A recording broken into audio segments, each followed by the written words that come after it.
Hi friends, இதைத்தாங்க நான் எதிர்பார்த்தேன். என்ன அடி மரண காட்டாரு மனுஷன். கரூரை கதிகளுக்கு வச்சிட்டாரியா. இதுதான் என் சம்பவம். சனிக்கிழமை சம்பவம்னா இதான். எனக்கு இப்போதான் ஃபுல் மீல் சாப்பிட்டே எஃபெக்டே இருக்கு. ஏன்னா மத்தியானம் போல நாமக்கல்ல நான் ஏகப்பட்ட எக்ஸ்பெக்டேஷனை பார்த்துட்டு இருந்தேன். அந்த இடத்துல மைக்கு சிங்க் ஆகாம விஜயவால் பேசுறது வேற, நம்ம சரிபுரை கேட்காம தடுமாச்சாயி நான் அப்படியே வெக்ஸ் ஆயிட்டேங்க. என்னடா இது கூஸ்பம்ப் ஆகுற நேரத்தில் இப்படி டவுன் ஆயிட்டமே அப்படின்னு சொல்லி எனக்கு அது ரொம்ப இதா இருந்துச்சு. அதுக்கெல்லாம் சேர்த்து வச்சு கரூர்ல எப்படியாவது தளபதி சம்பவம் பண்ணிருந்து வெயிட் பண்ணிட்டே இருந்தேன். இப்பதான் பார்த்தேங்க. பார்த்த உடனே பரம திருப்தி. ஏன்னா அந்த கிறிஸ்டப்பா எட்டி உதைக்கிற மாதிரி திமுக போட்டு பொழந்து 30 ஏங்க அதெல்லாம் பச்சு இருக்க வரிசையா வருது. வேற லெவல்ல செந்தில் பாலாஜி கோட்டை நான் போன எங்கனாவது ஏன் கோட்டைங்கிற மாதிரி தளபதி கோட்டையா மாத்திட்டாருங்க கரூரிய. சும்மா கரூர் கூட்டத்தை இப்ப பார்த்தவங்கலாம் மிரண்டு போயிருப்பானுங்க. எத்தனை பேருக்கு ஹார்ட் அட்டாக் வர போகுதுன்னு தெரியல. அந்த அளவுக்கு தரமான சம்பவத்தை பண்ணிட்டாரு மனுஷன். சரி, நம்ம ஃபர்ஸ்ட்ல இருந்து பாத்துடலாமா கரூர் எப்படின்ட்டு. அதாவது கரூருக்குள்ள என்ட்ரி ஆகும்போது அப்படி ஒரு கூட்டங்க. ஏங்க இதுக்கு முன்னாடி நம்ம நாமக்கல்ல வந்து கூட்டத்தை தான் நான் மத்தியானம் போல இதுக்கு முன்னாடி உள்ள கூட்டத்தெல்லாம் மிகப்பெரிய ஒரு கூட்டம் அப்படின்னு சொல்லியிருந்தேன். கரூர் எல்லாத்தையும் மிஞ்சிட்டு ஏங்க ஒரு மாநாடு, ஒரு பரப்புரை பண்றதுக்கு ஒரு அரசியல் கட்சி தலைவர் வாராரு. எப்படி இருக்கு பாருங்க. எப்படி அது அவர் முதல் எடுத்தோடனே மைக்க பிடிச்ச உடனே சொல்லிட்டாரு, காவல்துறைக்கு ரொம்ப நன்றிப்பா. ஏன்னா நான் அங்க இருந்து இவ்வளவு தூரம் வர்றதுக்கு உங்களால தான் முடிச்சுக்கலாம், நான் வந்திருக்கே முடியாது ஸ்பாட்டுக்கு அப்படின்னு உண்மையில வாழ்த்தினாரு. அவரு உண்மையிலே அந்த நீங்க கூட்டத்தை அந்த வீடியோவை பார்த்தவங்க உலக முறை இப்ப பார்த்துட்டு இருந்திருப்பாங்க எப்படி இருந்துச்சு அப்படின்னு கூட்டம். சோ அதாவது உண்மையிலே தளபதி விஜயவாலுக்கு ஏன் பேச முடியல, ஏன் அந்த சிரமம் வருதுன்னு கேட்டீங்கன்னா, எங்க அந்த இடத்துல அப்படி ஒரு கூட்டத்துக்கு நடுவில் நிற்கும் போது நம்மளுக்கே சீக்கிரம் முடிச்சு கிளம்பிடணும். ஏன்னா எந்த மக்களுக்கும் யாருக்கும் எந்த ஒரு பிரச்சனையும் வந்துடக்கூடாது அப்படின்ட்டு அவருக்கே ஒரு அந்த நடுக்கத்துல அவசரத்திலே பேச முடியும். வந்தாச்சு பேசவும் செய்யணும். அதே நேரத்தில் ரொம்ப நேரம் பேசி யாருக்கு எதுவும் ஆயிடக்கூடாது அந்த பதட்டத்திலே பேச வேண்டியிருக்கு. அப்படி ஒரு சூழ்நிலையை நம்மளே உருவாக்கிடுறோம். சோ தளபதி விஜயவால மட்டுமே நம்ம குறை சொல்லக்கூடாது. இது ஒரு நிலம் உருவாயிருது அவருக்கு. எனக்கு இன்னைக்கு வீடியோ பார்க்கும்போது எனக்கு அப்படிதான் சொல்லிட்டே இருந்துச்சு. ஏன்னா அங்க அப்படியே கூட்டம் சாயுதுங்க. ஒருத்தர் மயங்க விடுறாரு, ஆம்புலன்ஸ் வருது. யாருக்குனவே பேச ஆரம்பிக்கும் போதே ஒரு ஆம்புலன்ஸ் உள்ள விட்டானுங்க. இதுல மயக்கத்தில் இருக்கும்போது தளபதி விஜயவால பேர போன் பண்ணி ஆம்புலன்ஸ் வர சொல்லுங்கன்னு சொல்லி சோ அந்த கூட்டம் அப்படி ஒரு கூட்டம். சோ இதுக்கப்புறமா எவனாலும் கூட்டம் ஓட்டாமராது அவனா பிஏ செருப்பா அடிக்கும். ஏன்னா இவ்வளவுக்குள்ள வந்து நின்றுகிட்டு அவங்களாம் போயிட்டு ஒரு கொத்தம் அமுத்த மாட்டாங்களா ஓட்டு போற டைம்ல. எனக்குலாம் வேற லெவல்ல இருந்துச்சுங்க. சரி, ஓகே, பாயிண்ட் வருவோம். கரூர்னா அமராவதி ஆற்றங்கரையில் அமர்ந்திருக்குன்னு பேசிட்டு ஜவுளி தொழில் தான் பாத்தீங்கன்னா இங்க வந்து ஃபேமஸ். அந்த மார்க்கெட்டிங் தான் பெரிய லெவலில் இருந்துட்டு இருக்கு. இங்க வந்து பாத்தீங்கன்னா ஒரு ஏர்போர்ட் வைக்கணும் ரொம்ப நாளா கேட்டுருக்கீங்க. ஏர்போர்ட் அமைய வேண்டிதான். ஆனா இந்த ஆட்சியில் இருக்கிற அமைச்சர் இருக்கிறவரெல்லாம் இருந்துகிட்டு கடைசியில 4 வருஷம் கழிச்சு இப்ப ஆட்சி முடிய நேரத்தில் போயிட்டு மத்திய அரசு வந்து பரிந்துரை பண்றாராம், இங்க வந்து ஏர்போர்ட் வேணும்ட்டு. உங்க டக்கு இதானா உங்க டக்கு அப்படின்னு கேட்டதாகட்டும். அதுக்கப்புறம் கரூர்னால இன்னொரு ஃபேமஸான ஒருத்தர் இருக்காரு. அவரை பத்தி பேசணும்னு ஆரம்பிச்சுட்டு கொஞ்சம் நிப்பாட்டிட்டு நான் அடுத்தாப்புல வாரேன் அப்படின்னு சொல்லி இடம் கொடுத்துட்டு அதுக்கப்புறம் பாத்தீங்கன்னா அவர் சொன்ன வாக்குறுதி எதுவுமே நிறைவேற்றல அப்படின்னு அடிக்க ஆரம்பிச்சாரு. இந்த பேரிச்சம்பரம் ஏங்க அதெல்லாம் கண்ணில் காட்டினாங்களா, இது வந்து பாத்தீங்கன்னா துபாய் குறுக்கு சந்துங்கிற மாதிரி தான் அப்படின்னு ஆரம்பிச்சு விட்டு அதுக்கப்புறம் எல்லாத்தையும் அங்க செய்ய அவங்க தவறுனது, வாக்குறுதி கொடுத்து செய்யாத விட்டு எல்லாத்தையும் பேசிட்டு அதுக்கு இடையில அப்பவும் கொஞ்சம் ஸ்டக் ஆயிட்டு. ஏன்னா மக்கள் கூட்டம் அந்த அளவுக்கு. அப்பவும் ஒருத்தர் யாராவது பாத்தீங்கன்னா உங்களுக்கு மருத்துவ உதவி தேவைப்பட்டுச்சுன்னு ஆம்புலன்ஸ் வர வச்சு அதையும் அனுப்பிட்டு இடையில நிப்பாட்டி பேச வச்சுட்டாங்க. ஏன்னா அந்த அளவுக்கு கூட்டம் மயக்கம் போட ஆரம்பிச்சிட்டாங்க. ஏன்னா தளபதி விஜய் வர்றதுக்கு முன்னாடி கூட்டத்தை சமாளிக்க முடியாம கொஞ்சம் லைசா தடியெல்லாம் நடத்தினாங்க. சோ வந்ததுக்கு அப்புறம் எப்படி இருக்கும். சோ அந்த பாட்டு தளபதி விஜய் அடுத்தாப்புல சரி சீக்கிரம் பேசலாம் முடிவு பண்ணி எப்ப நம்ம அப்பயே சொன்னோம்ல கரூர் ஒருத்தர் ரொம்ப ஃபேமஸ் ஆனவர். இந்தியாவிலே கரூர்னா அவர் பேர் தான் ஞாபகம் வரும். அவர் யாருன்னு நான் சொல்லி உங்களுக்கு தெரியவில்லை. இங்க மந்திரின்னு முன்னாள் மந்திரியா இருந்தவர் இப்பவும் மந்திரிங்கிற பேர்ல குடும்ப திமுக ஆட்சிக்கு ஏடிஎம் மிஷினா செயல்படுறாரு. அவர் பேர் என்னன்னு நான் சொல்ல வேண்டாம், ஒரு க்ளூ கொடுக்க கண்டுபிடிச்சிருக்கீங்களா? பாட்டிலுக்கு 10 ரூபா. உண்மையிலே சரியான ஒரு பஞ்சு. இதை விட ஹைலைட்டான ஒரு பஞ்சு இருக்கு. நான் சத்தியமா அதுக்கெல்லாம் விழுந்து சிரிச்சேன். என்னன்னு கேட்டீங்கன்னா, அதாவது இப்ப ரீசெண்டா கரூர்ல ஒரு 30 பேர் விழா நடந்தாங்கல்ல, சரிப்பா 30 விழா.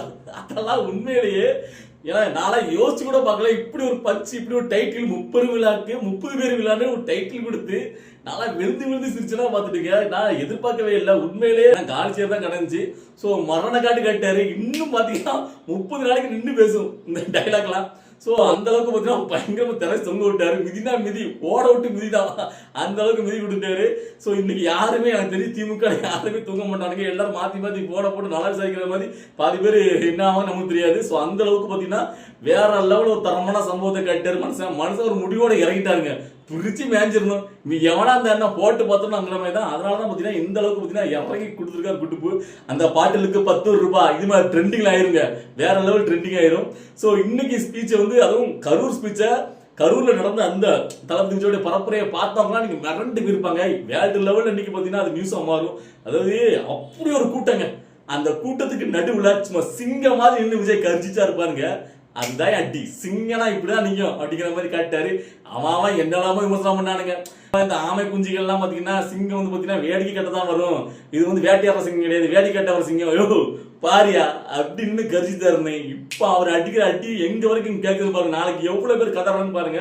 வேற லெவல் தரமான சம்பந்தம் பண்ணிருக்காரு. உண்மையிலே இந்த மாதிரி ஒரு ஸ்பீச்சுக்கு தான் நான் வெயிட் பண்ணிட்டு இருந்தேன். அரசியல்னா இப்படி இருக்கணும், பரப்புறன்னா விஜய் பரப்புறதா அப்படின்னு நின்று பேசணும்ல.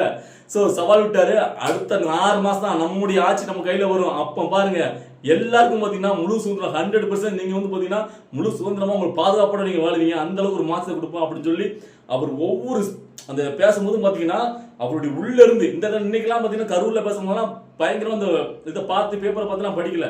அந்த வாக்குறுதியில சொல்லும் போது மட்டும் தான் பேப்பரை தூக்கினாரு. அதுக்கு முன்னாடி சரி லாஸ்டும் சரி ஓப்பனா நின்று அடிச்சார். மனசுல தோண்டத்தை பேசினாரு. அதுதான் நல்லா இருந்துச்சு. இதே மாதிரி தளபதி விஜய் அவர்கள் பாத்தீங்கன்னா எல்லா மாவட்டத்திலையும் பேசணும். அதாவது கூட்டம் சில பேர் சொல்றாங்க, ஏப்பா கூட்டம்லாம் கொஞ்சம் குறைஞ்சிட்டு இருக்கு, அவர் வந்து கண்டினியூஸா வந்தாருன்னா பெருசா கூட்டம் வராது. யோ பாருங்கயா, கூட்டம்னா கூட்டம் அப்படி ஒரு கூட்டம். சோ எனக்கே பாத்தீங்கன்னா ஒரு நிமிஷம் எனக்கு அதை பார்க்கும்போது எவ்வளவு ஒரு அன்பை சம்பாதிச்சிருக்கிற மனுஷன். அதாவது லாஸ்டா நாமக்கல்ல வந்து பாத்தீங்கன்னா கடைசி ஒரு பஞ்சு கொடுத்துருப்பாரு. எங்க நான் கூட 2-3 வாரமா என்ன நினைச்சேன், ஆனா இவ்வளவு பேர் என் மேல நம்பிக்கை வச்சிருக்கீங்களா, பாத்துரலாங்க சத்தியமா பாத்துரலாங்க அப்படின்னு சொடக்கப்பட்டு சொல்லியிருப்பாரு. உண்மையிலேயே அவருக்கு வந்து அவர் எதிர்பார்த்ததை விடையும் ஒரு மக்கள் கூட்டம், ஒரு அன்பு வேற லெவலில் கிடைச்சிருக்கு. சோ அதனால திமுக என்ன யாரும் தான் தூக்கி போட்டு மிதிக்கல அப்படின்னு தைரியத்துல இருக்காரு. பாத்திரலாம் நல்லா இருக்குங்க. இப்பதான் அரசியல் வேற மாதிரி இருக்கு. தளபதியோடைய அந்த அரசியல் வந்ததுக்கு அப்புறம் தான் அரசியலே பாத்தீங்கன்னா ஒரு அரசியல் மாதிரி நமக்கு தோணுது. சோ அந்த அளவுக்கு வச்சு அடியார்ல, அதாவது ஆளுங்கட்சியான மேலையும் கீழே 2 பேரையும் மத்திய மாநில அரசு 2 பேரையும் புதுசா ஒரு கட்சி ஆரம்பிச்சு வந்து தூக்கி போட்டு மிதிச்சு பந்தாடுறாருன்னா அந்த கட்ஸுக்கே தளபதி விஜய் அவர்களுக்கு நம்ம சப்போர்ட் பண்ணிட்டே இருக்கணும். நான் எனக்கு இவ்வளவு நாள் தளபதி விஜய் அவர்களுக்கு சப்போர்ட் பண்ணதுல நான் பெருமையா நினைக்கிறேன். ஏன்னா நிறைய பேர் கேட்பானுங்க, ஏய் ஒரு சினிமாக்காரன் அவருக்கு பேர் சப்போர்ட் பண்றியா அப்படின்ட்டு. நான் அப்ப இருந்து அதை எதிர்த்துட்டு இருக்கேன். சினிமாங்கிறது ஒரு தொழில் தான்டா. அவருக்கு இவ்வளவுக்குள்ள அந்த ஆளுங்கட்சி இருக்க திமுகவும் பாஜக 2மே எதிர்த்து வரும்போது எவ்வளவுக்குள்ள அது தைரியம் வேணும். மத்த இதுக்கு முன்னாடி உள்ள உச்சபட்ச நட்சத்திரங்களாம் இன்னுமே அவங்களுக்கு வந்து பாத்தீங்கன்னா சலாம் போட்டுக்கிட்டு கூஜா தூக்கிட்டு அப்படி பாலிசா யாரையும் பயிற்சிக்காம அப்படி நல்ல பேர் எடுத்துட்டு போயிடணும். நம்ம இருக்கிற வரைக்கும் அப்படி இருக்கிறாலும் தெரியாம இருந்துட்டு போன்னு நினைக்கிற காலத்துல வாரடா அந்த மக்களுக்காண்டி என்ன பண்ண முடியும். அவரோட உச்சபட்ச பெருசா அவர் என்ன செய்வாரு, அந்த முதலமைச்சர் நாட்கள் உட்கார்ந்து என்ன மட்டும் தானே, அதுல என்ன தப்பு இருக்குன்னு கேட்கிறேன். தமிழ்நாட்டில் பிறந்த தமிழ் மகன் எல்லாருக்குமே அந்த எண்ணம் வரணும். அவருக்கு அந்த வாய்ப்பு இருக்கு, மக்கள் செல்வாக்கு இருக்கு. அவர் வர்றதுக்கு என்ன தப்புன்னு கேட்கிறேன். யாருக்கெல்லாம் இடம் கொடுத்தீங்க, தமிழ்நாட்டோட மகன் தமிழ் மண்ணோட மகன் வரும்போது மட்டும் உங்களுக்கு என்ன அவ்வளவு இருக்குன்னு கேட்கிறேன். ஸோ இன்னைக்கு ஸ்பீச் எல்லாம் பார்த்தவங்க மறக்கவே மாட்டீங்க. ஸோ வேற லெவல்ல நான் வந்து நல்ல ஒரு பயங்கரமான ஒரு ஹேப்பில இருக்கேன், பயங்கரமான ஒரு கூஸ் பம்ப்ல இருக்கேன். ஸோ அதை உடனே உங்ககிட்ட தெரிவிக்கணும். ஏன்னா மத்தியானம் போட்ட வீடியோல நான் வந்து டவுனா இருந்தேன். ஸோ இப்போ வந்து பயங்கர ஒரு கூஸ் பம்ப் ஆயிட்டேன். ஸோ அதை உடனே உங்ககிட்ட தெரிவிக்கணும். நீங்க எல்லாரும் பார்த்துருப்பீங்க, உங்களுக்கு என்ன தோணுச்சு, நீங்க எப்படி அதை ஃபீல் பண்ணீங்கிறத உங்களுடைய கருத்துல கமெண்ட்ல உடனடியாக தெரிவு பண்ணுங்க. அடுத்த வீடியோல பார்க்கலாம். பாய்.